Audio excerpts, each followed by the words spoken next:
রবকে ভুলি নাই, আমার রব হলো আমার আল্লাহ। ওই আল্লাহ বলে মুমিন কবরে ডাকতে বলবে ফেরেশতা এত উপর থেকে এসে যদি তুমি তোমার মাওলাকে না বলো, বলো আমি 3.5 হাত মাটির নিচে এসে আমার আল্লাহকে কিভাবে বলবো? চিল্লায় বলেন সুবহানাল্লাহ। আর যদি নাফরমান হয় জিজ্ঞাসা করবে রবের পরিচয় দাও।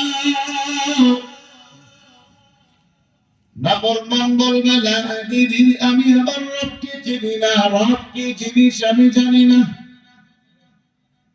ফেরেশতা বলবে নাফরমান শুনো, যেই মালিক তোমার এত মায়া করে বানাইলো, যেই মালিক তোমার এত সুন্দর করে বানাইলো, ওই মালিককে তুমি চিনো না, মালিকের নামটা জানো না। যে আল্লাহ তোমার 2টা চক্ষু দিন এত সুন্দর, দুনিয়ার যত দামি দামি ক্যামেরা নিয়ে আসো, আমার আল্লাহর চোখের সামনে সব ক্যামেরা হার মেনে যাবে। আল্লাহ বলে রে গোলাম, আমি আল্লাহ তোমার নাক এখানে দিলাম, যদি এই জায়গায় না দিয়ে পিছনে দিয়ে দিতাম, তোমার মুখখানা যদি এইখানে না দিয়া পেটের মধ্যে লাগাই দিতাম। এই শেরপুরের মুসলমান শোনো, খানাটা আগে হাতে নিয়ে পিছনে নাকের মধ্যে দিয়ে আগে গ্রাম শোনা লাগতো, এরপরে পেটের সামনে মুখের মধ্যে দেওয়া লাগতো। আল্লাহ কইরে বললাম না না, আমি আল্লাহ এমন একটা জায়গায় নাক দিলাম, মুখ দিলাম, নাকের সামনে নেওয়া লাগবে না, মুখে দেওয়ার আগে আমি আল্লাহর নাক তার গ্রাম সুগ্রাম নিয়ে যাবে। চিল্লায় বলেন কথা ঠিক কিনা? ওই আল্লাহকে কেমনে ভুলেছো? এবার দ্বিতীয় প্রশ্ন করা হবে আমার নবীর একটা ছবি দেখাইয়া, শেরপুরের মুসলমান বলো এই লোকটা কি চিনুনি? যদি জমিনে নবীর সুন্নত মেনে তাকে বলবো এই নবীর চিনি।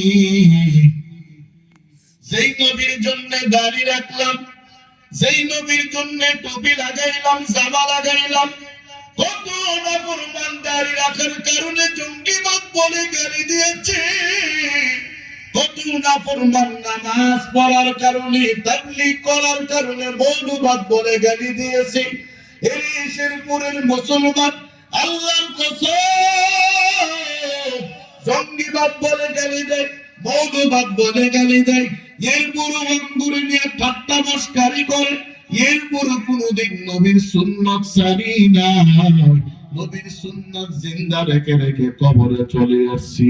এই ফেরেশতা তুমি বলো এই নবীরে চিনো কিনা? এবার বান্দা বলবে হ্যাঁ আমি আমার নবীরে চিনেছি।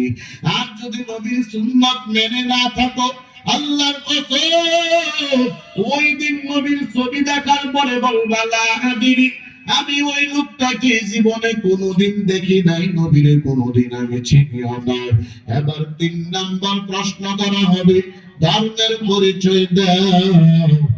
মুসলমান যদি আমগো দেশের বুদ্ধিস্তরা সুশীল সমাজের লোক হয়, তারা বলবে ধর্ম যার যার, কবর হলো সবার। ওই যে আমগো দুর্গা পূজার সময় আমগো দেশের কিছু মুসলমান নামধারী মুনাফিক ডেকে ডেকে বলে ধর্ম যার যার, উৎসব হলো সবার।